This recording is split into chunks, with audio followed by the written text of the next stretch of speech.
This session is a case study on reducing energy consumption and improving air and water quality, presented by Tom Carrio. Known Tom for many years. He's been a lot of years in the industry. He's he introduced the term poolologist. He's chief poolologist for Carrio Aquatic Training and chief operations officer and CEO of Carrio Aquatic Resources. University of Wisconsin, he's an instructor of aquatic operations. He's been an owner of a swimming pool operation and service business for 20 years, swimming coach, a lot of different expertise. This session will be about how to improve air quality in natatoriums while lowering energy costs and looking at hidden sources of chloramine contribution and other topics. Tom? Thank you, Terry. And Terry even said nice things about me, which he promised he wouldn't this morning. Thank you. This is going to be a little difficult. I'm used to pacing, moving around, and they told me I have to stay on the stage, so hopefully I won't fall off. I know we're going to have a couple other people helping me out with this presentation. I'd like to introduce them right now. Matt Carrio and Jason Craffle, and they work in our company and were very instrumental in this project that we worked on.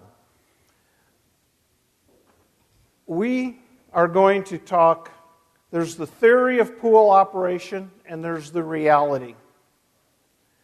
We hear a lot of theory. We work in the world of reality.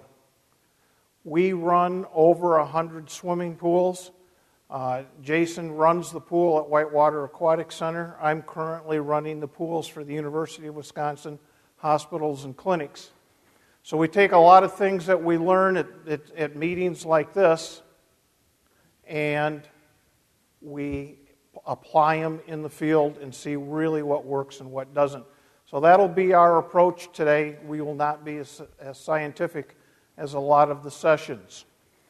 Terry kind of covered our abstract, but by maximizing the oxidation rate of the pool water and communicating the results to the air handling system, so the quantity of air in the natatorium can be exchanged with fresh air from the outside, we have seen the following results. We've seen a reduction in both the temperature of the air and the water in the natatorium. We've seen an elimination of combined chlorine. We've seen a reduction, or in many cases, the elimination of athletically induced asthma. We've seen a reduction or elimination of the degrading of metal surfaces in the natatorium. We've seen a reduction in energy cost of 40%. Why do we talk about this subject? Air quality is one of the biggest problems and issues facing pool owners and operators today. We have more to worry about in our pool operations than irritated eyes and chlorine smell. People are getting sick from the air that they're breathing in indoor pools. Designers, owners, managers must be aware of the risk and do what they can to prevent it. And we're seeing a large increase in energy cost. Who's affected by this? Pool staff and patrons. We see prolonged exposure to airborne contaminants are distributed through the mist is associated with moving and spraying water. It's been termed lifeguard lung. And in many cases, there's concern that the damage may be permanent. By the way, I see that word is misspelled. I would just like to make this note. Words that are misspelled and grammatical errors are the responsibility of Bill Gates and Microsoft and not me. It went through his spell check, but we still did it in PowerPoint. You're supposed to be on my side. Spending long periods of time in pools and spa exposes patrons to the same contaminants, occasionally at such levels that they become sick and need to be treated by medical professionals.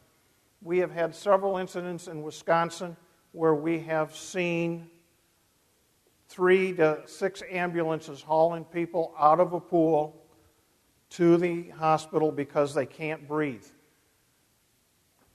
So the question becomes, if a direct line of communication would be established between the oxidation rate of the pool water and the mechanical equipment, including the air handlers, circulation pumps, chemical feed equipment, and the UV, what would we see? Would we experience a reduction in combined chlorine? Would there be a reduction in the disinfectant byproducts? Would we see a reduction in breathing complications in staff and pool patrons?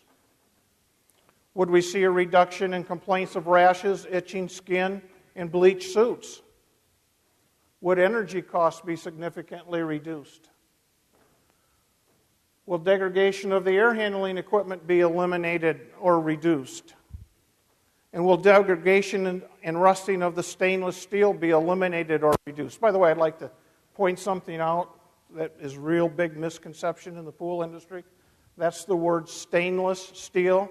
Notice it is stainless, not stain-free.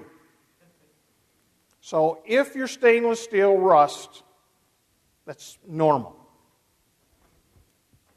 Some observations we've made. You know, I was thinking about this the other day, and I've been involved in this business, I hate to say this, for 50 years.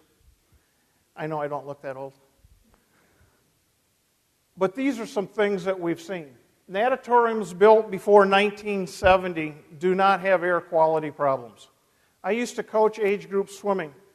Pool was built in 1965. We used to have kids with asthma join our swim team and go off inhalers. Today, we see kids coming to swim practice and going on inhalers.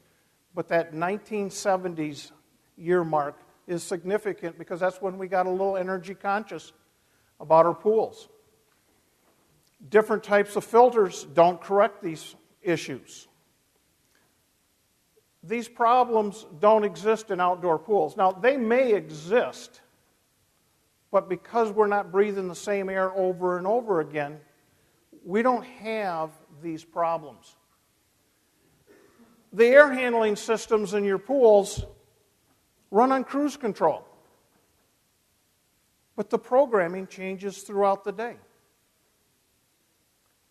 We're seeing right now the amount of fresh air we're bringing in from outside is being reduced as the temperature goes down. And all of a sudden, we didn't have one phone call in the month of August about somebody having irritated eyes, they can't breathe, they had to take 10 kids to the hospital. But in the last 3 weeks, we've had 3 calls. And by December, January, the phone will be ringing off the hook with these type of complaints. When air handling systems are shut off, we know combined chlorine levels increase. When air purge systems are installed on natatoriums, the chloramines are very easily removed, but the complaints of swimmer discomfort increase.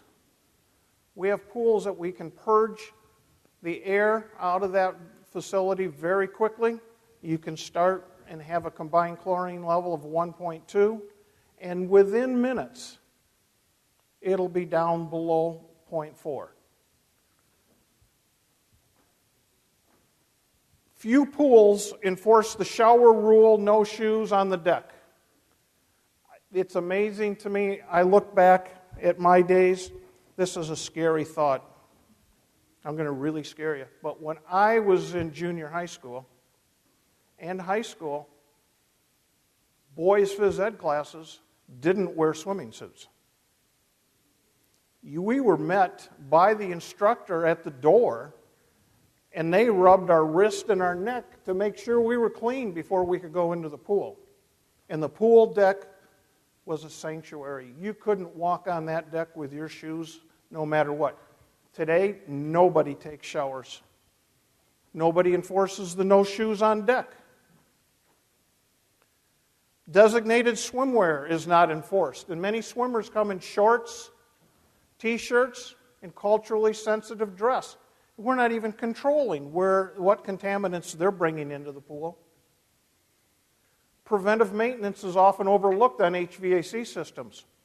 Went to a pool on a consult and took the HVAC guy. I like to go up and test the condensate coming out of the dehumidification system for free and total chlorine. And we went up to this room, and this guy had been in the district 6 years, and he looks at the air handler, and he goes, I didn't know we had this up here. He opens the door. They hadn't changed the filters. There was no idea the last time they changed the filters in that air handler. An overlooked source of chloramine contribution is pool decks, and Matt will talk about that after a bit here.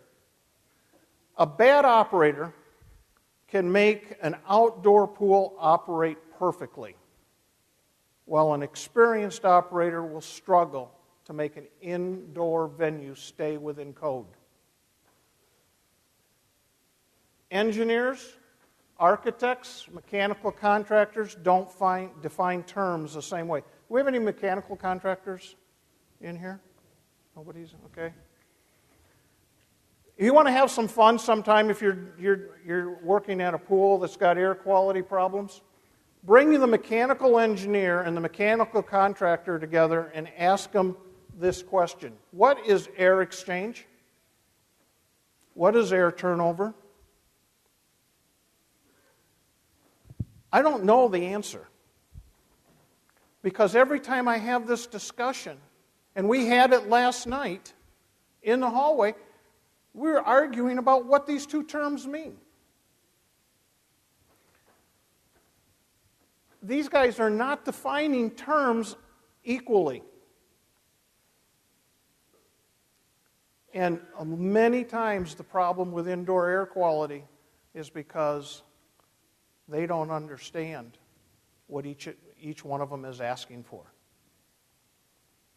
Where do chloramines come from? I think this, for your group, this is probably pretty obvious to you, but our bodies. Bather skin surface contains 160 milligrams of urea. If you just showered, you'd reduce that to 25 to 32 milligrams of urea, and if you could get the people to take a hot soapy shower, it'd be 12 to 24. I said I operate the pools for the University of Wisconsin hospitals. That's an older class of people that come in there and use those pools. Every one of them takes a shower. If you don't take a shower, they enforce the shower rule. And the amount of chloramine issues we have in that pool are just minimal. Source water. Source water in this facility where this picture was taken ranges from 0.6 to 1.0 out of the tap. Now, I know people are trying to get that down to 0.4, but really, we have 1.2 parts per million of combined chlorine out of the tap that we drink, we cook with, and we shower with, and we got to clean that up before we can swim in it?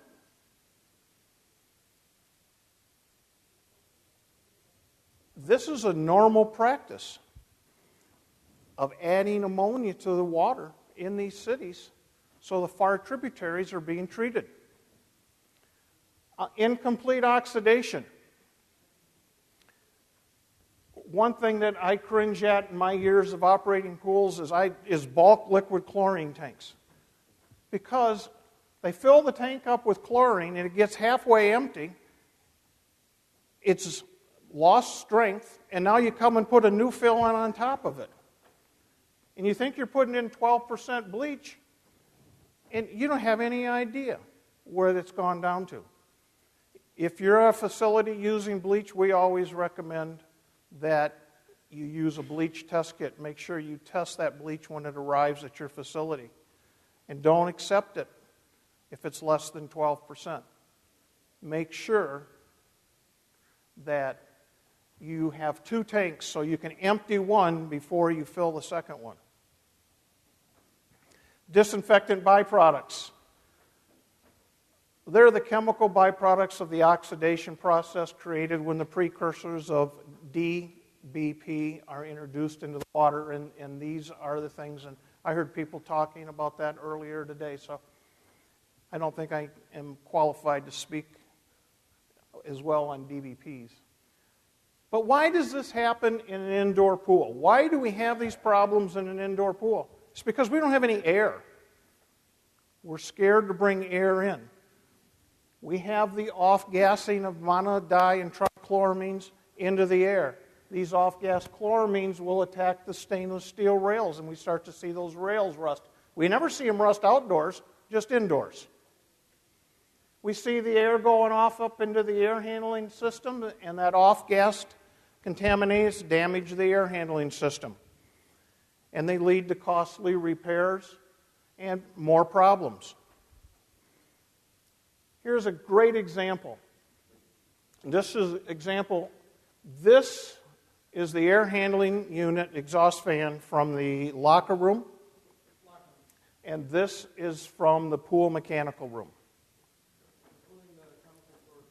And that, Jason said, including the chemical storage rooms. We can see what's coming out of these pools. Most of you have seen these mechanical rooms. This mechanical room was in a high school right next to the pool, and the fire chief came in and told them it was 6 years old, and they have to rip everything out, all of the electrical, all the phone and everything, because all the wires are damaged. Surge tanks, big source of contaminants. So how do we solve these problems? The answer, we call it Nexus. Natatorium Environmental Communication Control System.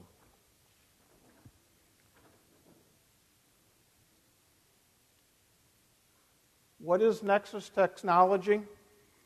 Now the pool water chemistry is directly linked to the air handling system, allowing the amount of exhausted air to be determined by the amount of combined chlorine in the water, regardless of the bather load. Again, these 2 pools, crowded, and we're still going to bring in 40% fresh air or 50% fresh air, and the pool on the right has nobody in it, and they're bringing in 40 or 50% fresh air when they don't need it. But this pool needs a lot more than that. And there lies our problem. So we did a case study at the Whitewater Aquatic Center. Terry, we're going to need that mic. At the Whitewater Aquatic Center in Whitewater, Wisconsin. And the beauty of this facility is that it is built at the high school, but it has all of its own meters. Jason took over the operation of this pool when it was built, and he now operates that pool for us. So he's going to give us a little background. So like Tom said, I was hired in 2001 when this building was still under construction. I was the original director, and now, still to this day, I am the operator.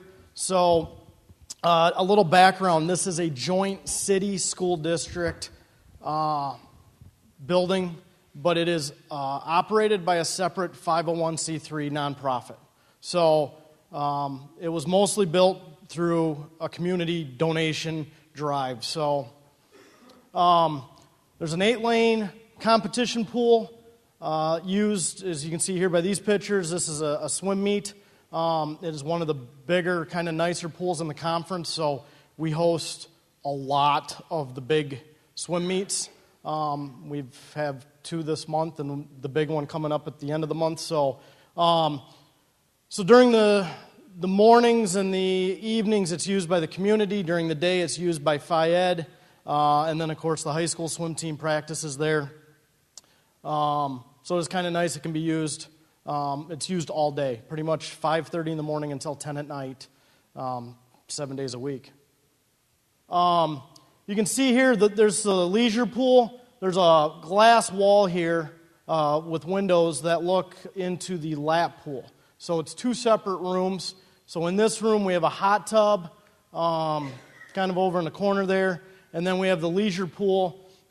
So again, more of a community multi-use pool from the senior water aerobic ladies in the morning to the kids' swim lessons in the afternoon. And then now, this time of year, with once the snow flies, that place is an absolute madhouse in the winter on like the weekends, Friday, Saturday, Sunday night. There will be 500 plus people in there all the time. It just gets hammered. So water slide, nice current channel, a zero depth with a play structure, and then there's a nice section of 4-foot water over here that can be used for arthritis class or teaching swim lessons. And then a spa. So this was staff after a special event, but it's the same thing in the morning with my seniors in the morning. You know, the hot tub might be rated for 10 or 12, but they just cram them in there. So, so the equipment that we put on at Whitewater when we started this project, the first thing we did was put UV on all three bodies of water to help us have the UV take care of the combined chlorine, so we could then reduce the amount of outside air we brought in. So here, we actually had to replace the filter system. It had two, what I would call a residential or a light commercial filter, and they just didn't last 8-9 years into the pool. So we replaced the filter, put UV on the hot tub, and we put UV on the other two bodies of water. So UV on all three pools, and we put variable frequency drives on not only the pool pumps, so we could ramp the pool pumps up and down by flow, but we also put VFDs on the air handlers. So when the building was built, some of those things were kind of value engineered out. So the air handlers were just, like Tom was talking, on cruise control.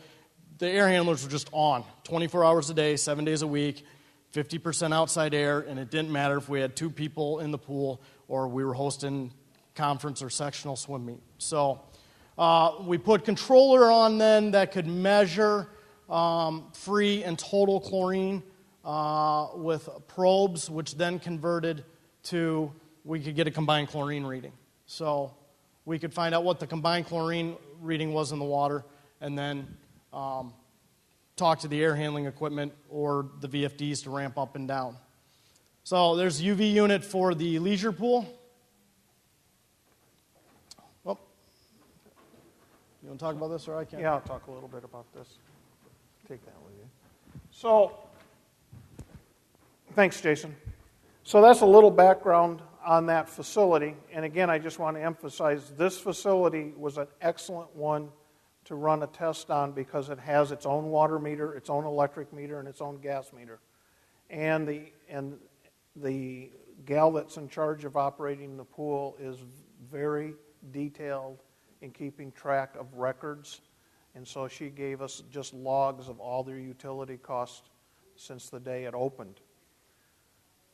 And the leisure pool in 2010, this is where the monthly combined chlorine readings ran. After we put the system in, there's a reason we skipped 2011, and we'll get into that in a minute with utilities, because something very interesting happened here. In 2012, they've had no combined chlorine in that pool whatsoever.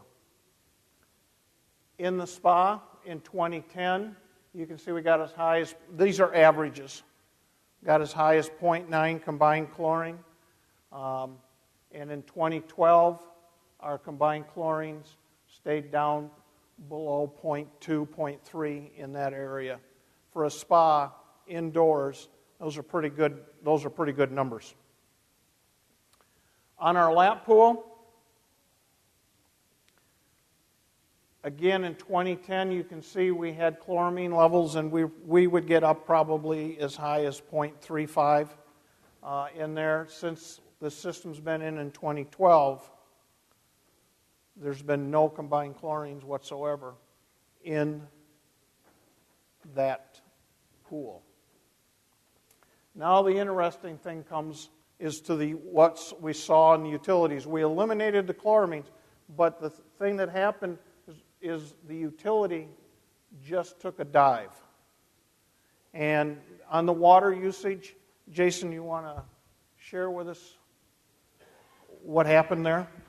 Well, our water usage went down, mostly because we didn't have to dump the spa all the time. We were always dumping the hot tub because of combined chlorine, and because with the newer filter system, the bigger filters, we're basically now like a once-a-month backwash instead of like a once-a-week. So we were also using some bleed lines during heavy bather use in the leisure pool, and the hot tub where we were just dumping water on the floor and trying to dilute out the combined chlorine, and we've been able to obviously cease that practice. So we've seen dramatic reduction in our water usage. So one of the ways we try to fight chloramines is dilution. The solution to pollution is dilution. And then get real heavy bather loads in the winter, we'll just take our sample stream on our controller and run it down the drain and just add lots of fresh water to the pool. But that's a real waste of energy and water. Then we look at our electrical drop here. Now, here's the thing that's interesting. We did this in 2010. 2010 was our first full year of data on this. And help me with the date so I got that right. And then right after they got started, we started doing this, the utility bill dropped from $35,000 a month to $9,000. It went on for like 3 months, and the next thing you know, the utility company was in there, and they thought that we had wired around the electric meter and plumbed around the gas meter because of this tremendous drop in utility costs. And they brought in an internal investigative audit team, and they were there 3 weeks? On and off, 3 weeks. And what they came away with is they installed the wrong meter on the pool. It only read 4 decimal points, and it needed to read 5. And by the way, you don't use enough energy to earn the discount that you have, so we're taking your discount away from you. And that happened in 11, so that's why we compare 10, which was a full year without this problem, to 12, because we had a bump right in the middle of 11. So that's the reason that we have this year off in there, because we wanted to compare full years with same values, same numbers. So we kind of have a saying right now, the utility company wants you to save money until you do, and then they don't. So, and Jason, I'm going to have you just explain, this was an interesting drop right here in 2009, 2010, right? This drop, was it this drop right here when they changed the lights? Yeah, the first drop was they changed all the lights in both pool rooms from the old metal halides to the T5s, and so they saw a reduction in electrical because of the light change out. That was the year before we made the change out with our system, so yeah. And then here's what happened with our gas. And you can see that we had a pretty significant drop in there, and you see that rebound coming back up in 2012. That's because that's when the audit went on and they changed the rates and the meters. So saved a lot of energy. We were figuring at least 40% savings in energy costs a year. So we've eliminated the chloramines, and we reduced energy costs by 40%. So we're very excited about this. This program, we were in the state of Wisconsin, we've been able to take this program to the energy companies and get money from the energy companies to put these systems in pools. So what's our 4-step solution with Nexus? The first step is disinfecting the deck, and that's where we invented the unscientific scientific test, and Matt invented this test, so I'm going to let him explain the unscientific scientific test. Pretty typical. He runs almost the full time, and then he brings me up and gives me 5 minutes to finish. I paid for your breakfast. About 10 years ago, he actually came up with the idea of doing this. We were running a water park, and the water park had an air purge. And so we would turn that air purge on during the day, see the combined chlorine go down in the pool. And so he asked me to try to figure out a way to come up with a system that could tie into that air purge. And a gentleman by the name of Andy and Jason and I and Tom started working on that. And we found a controller company that could come up with a controller that would test it, and ran that way for a long time. And then UV came out, and that fit in there very well. And once the UV came out, we started to pretty much eliminate the combined chlorine in the pool. But what we were still noticing is that the natatoriums that we were putting the UV units and the chlorine monitors on were still having air quality issues within the natatorium. And one of the operators we worked with and I were working one day on a college pool, had 2 UV units on the pool, ran them alternately so that they could work on the UV units so they never had to be down. And what we started doing one day is had a swim meet. They had a lot of complaints. So a few weeks later, they had another swim meet. Jason went down with Cindy from our organization, and they spent the entire weekend at that pool monitoring the combined chlorine about every 30 minutes, testing the combined chlorine, keeping track, and then relating how the natatorium was reacting to that. And what we found out is we were getting a tremendous amount of combined chlorine coming off the pool deck. So we could eliminate all the combined chlorine in the water, but when the swimmers went in and started to splash that water on the dirty pool deck, we started to form combined chlorine again in the natatorium, but no longer in the pool. So we couldn't really do anything with that because all the equipment was installed on the pool. We started doing what we call the unscientific test, where we would take pool water that we knew had no combined chlorine in it.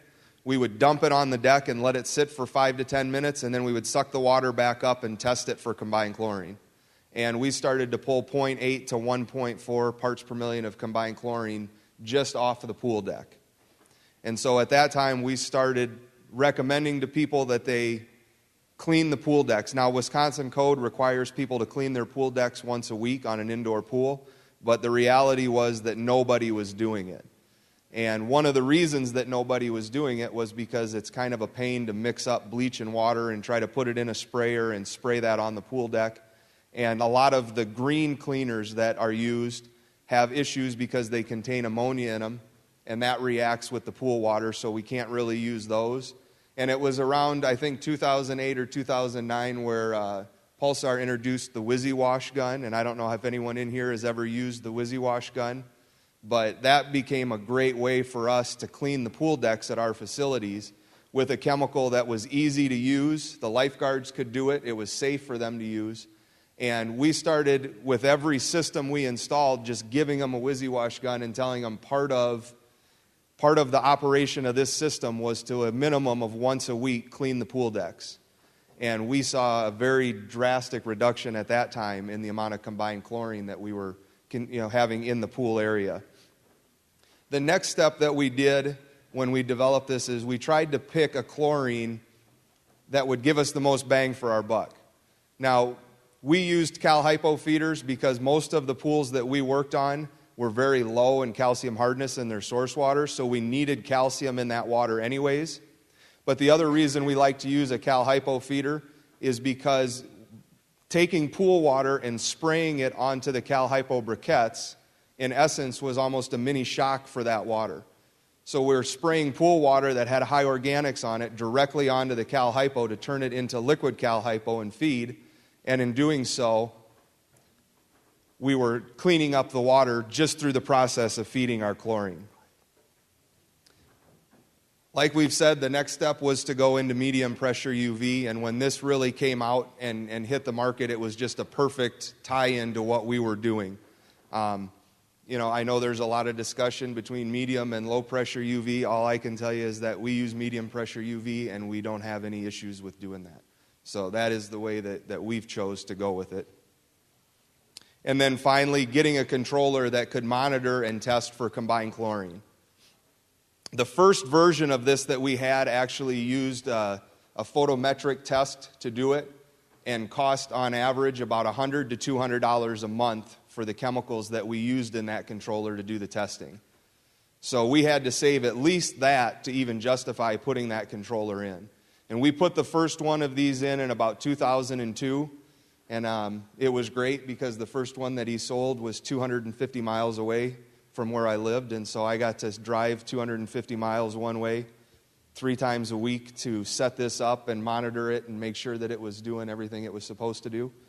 But that system is still in and operational today, and we've got about a half a dozen of those original systems still in operation, still working, and we have the data in those ones from the energy management companies showing what they were able to do. When we started working with Beck's technology, they were able to come up with a sensor that we could use for testing free and total chlorine.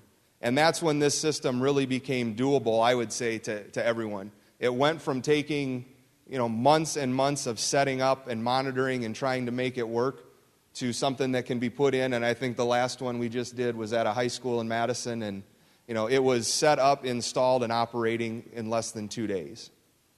So the system now has the ability to be put into almost any facility. And the hardest part now that we have is just getting that communication wire run between this controller and the air handling units so that we can get the combined chlorine signal up to the air handler. Now, I don't know what the air handling companies do with the signal once I send it to them. We just tell them, when you see this signal, we want a little air, and when you see this signal, we want a lot of air, and when we signal in the middle, you go ahead and modulate that exhaust however you'd like to do it.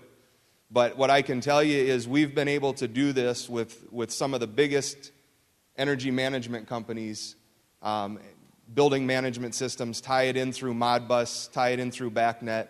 So it's one of those that I don't think it is a system that can only tie into a specific type of equipment. It has the ability to talk to almost any piece of equipment that we're seeing used for air handling in swimming pools. The final step was to go ahead and put VFDs on the circulation pumps. Now, we learned some valuable lessons about doing VFDs and also some valuable lessons about the air quality of our mechanical rooms. The first batch of VFDs we put in, they weren't pool VFDs, and the first one lasted 65 days. 65 days after it was installed, the fumes coming out of the surge tank had completely destroyed the VFD. We took it back to the manufacturer, and they said, well, you installed it on a pool. What did you expect? No warranty. So we spent a lot of time trying to find the right VFD to use. And I think that's important as you look at implementing this into your facilities, because you can get any VFD to run a pool. It doesn't have to have anything special, because the controller that is running it is the brain. But you've got to have a VFD that has the ability to hold up in the type of environment that we're going to put the VFD in. And then just the final slide I had in here is just a thank you to the manufacturers that worked with us. This was a long process. There was a lot of communication back and forth. And so I just wanted to take a second to thank them for their help in doing the whitewater study. And we're done on time? This is a first. I've never done this before. That's because I couldn't walk. Okay, we have 10 minutes for questions. Please say your question loudly. I'll repeat the meat of it so it gets on the film. I was curious, the graph you showed with the chloramine concentrations, what were the units, and are there any regulatory or recommended levels that you should stay below? What did the graph, chloramine, what were the units of that chart, and what are the levels that the health departments are looking for? That was parts per million? In the air? No, in the water. The air concentration. We don't measure the air concentration of chloramines. That's the water. That's the combined chlorine in the water. And the state of Wisconsin, I think they do something very good. And that's hard for me to say. But we can have 0.8 combined chlorine in our water. And we can have 0.8 parts per million above the source water combined chlorine. So we have a pool in downtown Milwaukee that is 1 part per million out of the tap. That means we can go to 1.8 combined chlorine before everybody gets all worked up. Yes? Did you notice any trends with the chemical expenses? Were there any trends with the chemical expenses? I'm going to give that to Jason because he runs the pool. He's there every day. I would say we did use less chlorine, less acid, but it wasn't dramatic. It wasn't like 50% or, but definitely could get longer runs, between having to fill feeders or fill acid barrels, 10%, 20% maybe, but not dramatic, but yeah, a little bit.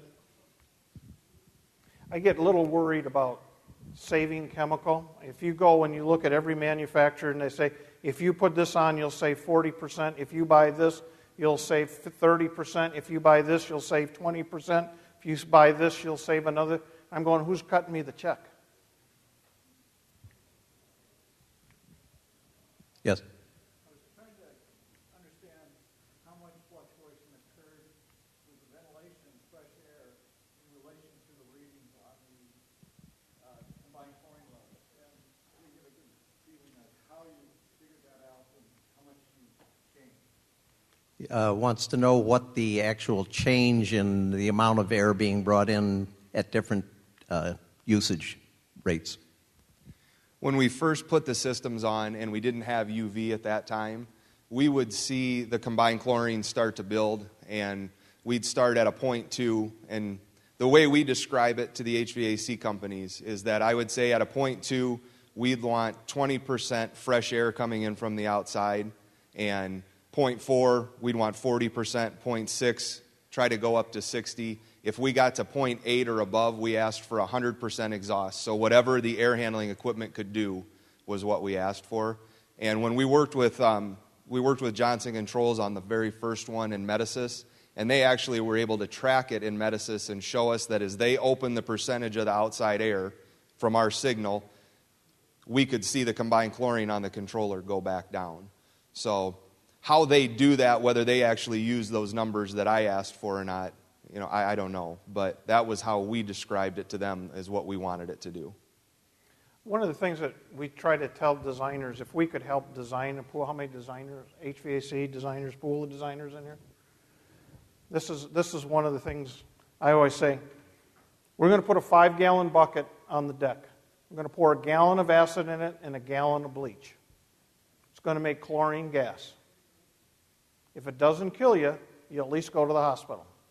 Your job is to get all of the air in this room and exhaust it to the outside and bring fresh air in from the outside, and we're going to give you 4 minutes to get the job done.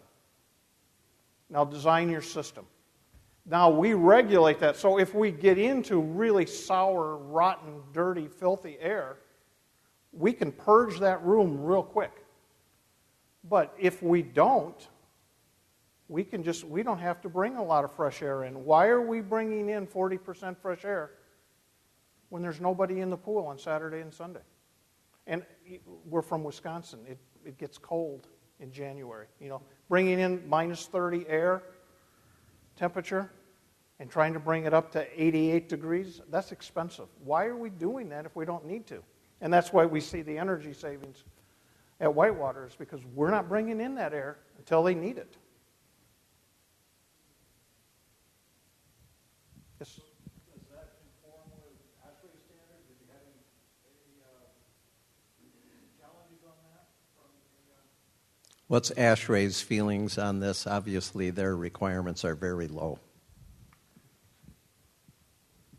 What we ask for is that when we send the lowest signal, they go to whatever ASHRAE says is the minimum that they're allowed to have. So we don't actually ever take the facility any lower in the amount of exhaust air coming in that ASHRAE would recommend. So we haven't had any issues whatsoever with ASHRAE or them being concerned about turning that system down. I think the one thing, too, that's interesting on the air turnover that Jason kind of maybe talked to a little bit, but when we put this system on the VFDs on the air handlers, we actually lowered the temperature of the air in the room by 1 degree and the temperature of the water by 1 degree, and the patrons thought it was warmer in there because the air was not blowing so fast across that deck that the water was evaporating off their skin and making them cold. So there's some big savings right there by lowering those two temperatures, and the comfort level went up. Yes?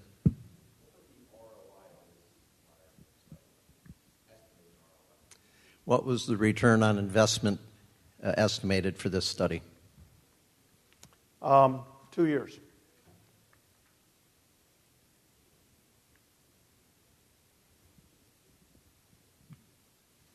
I would point out on that ASHRAE question, if you look at other things like World Health Organization recommendations, they're 4 times what ASHRAE is looking for. I mean, fresh air is extremely important to, as I think we all know. Any others? Yes.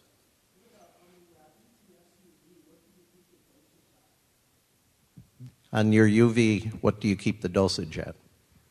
These are the technical guys here. See, I just come up with the ideas, I make them implement it, and then answer the questions. With the first units that we used with ETS, it was either full power or half power.